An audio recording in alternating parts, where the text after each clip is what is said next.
নমস্কার বন্ধুরা, বিনা রান্নাঘরে আপনাদের সবাইকে স্বাগত। আজ আমার রেসিপি ঝিঙে আলু ও ডালের বড়ার ঝোল। তাহলে আসুন বন্ধুরা, এই রেসিপিটা দেখে নেওয়া যাক।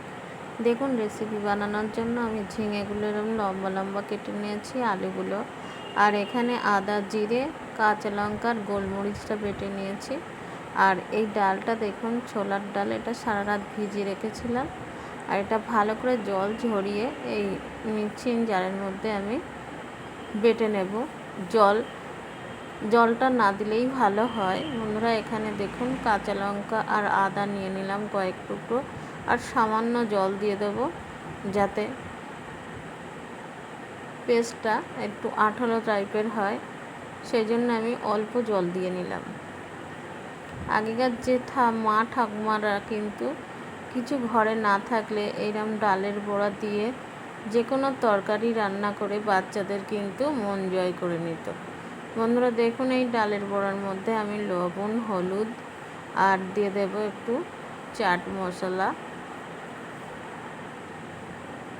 এবার একটা হ্যান্ড ব্লেন্ডারের সাহায্যে দেখুন ভালো করে ফেটিয়ে নিচ্ছি। আপনারা হাত দিয়েও ফেটাতে পারেন। ফেটানোটা হয়ে গেছে। এবার গ্যাসের ওভেনটা ধরিয়ে কড়াইটা বসিয়ে দিলাম। এবার পরিমাণ মতো তেল দিয়ে বড়াগুলো ভেজে নেব। দেখুন বন্ধুরা, ছোট ছোট করে ডালের বড়া, যেটা আমরা বিউলির ডালের বড়া খাই, সেরকম ছোট ছোট বড়া আমি ভেজে নিয়েছি। বড়াগুলো ভাজা হয়ে গেছে, তুলে নিচ্ছি। এবার আমি এই তেলের মধ্যেই আলুগুলো প্রথমে ভেজে নেব। কয়েকটা কাঁচা লঙ্কা দিয়ে দিলাম, আলুগুলো ভেজে নিচ্ছি। বন্ধুরা, আমার কিন্তু ওই ফোনটা খারাপ হয়ে গেছে, তার জন্য খুবই অসুবিধা হচ্ছে। ফোনটা দোকানে আছে। বন্ধুরা, একটু কষ্ট করে আমার এই চ্যানেলটা দেখে নিও। দেখুন, আমি এখানে লবণ হলুদটা দিয়ে দিলাম, দিয়ে ভালো করে আলুগুলো ভেজে নেব। এবার যে বাটা মশলা, আদা, জিরে, গোলমরিচ আর কাঁচা লঙ্কা বাটাটা দিয়ে দিলাম, দিয়ে ভালো করে কষিয়ে নিচ্ছি। এবার দেখুন, এখানে যে ঝিঙেটা কেটে রেখেছিলাম, ঝিঙেটা আমি দিয়ে দিচ্ছি। ঝিঙেটা কিন্তু আমি খুব একটা ভাজবো না, সামান্য একটু নাড়াচাড়া করে আমি এতে গরম জল দিয়ে দেব।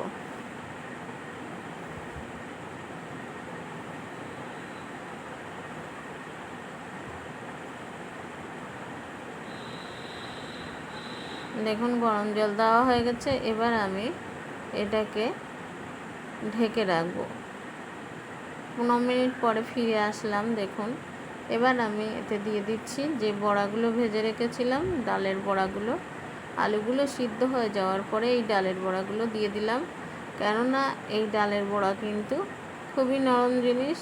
একটু আধটু বেশি ফুটলে কিন্তু ডালের বড়াটা গলে যাবে, সেই জন্য আমি ঝিঙে আলু সিদ্ধ হয়ে যাওয়ার পরে দিলাম। এবার আমি অন্য কড়াইতে একটু ফোড়ন দিয়ে নেব। দেখুন, এখানে কয়েকটা গোটা জিরে আমি ফোড়ন দিচ্ছি।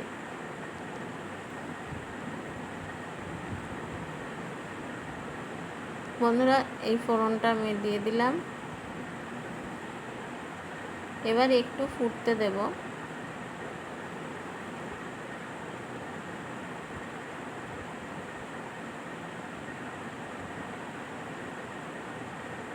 এবার দেখুন, আমি একটা পাত্রের মধ্যে তুলে দেখাচ্ছি বন্ধুরা কেমন হয়েছে।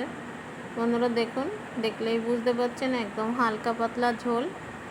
বন্ধুরা, ভিডিওটা ভালো লাগলে লাইক, কমেন্ট, শেয়ার করার অনুরোধ রইল। ভালো থাকবেন, সুস্থ থাকবেন।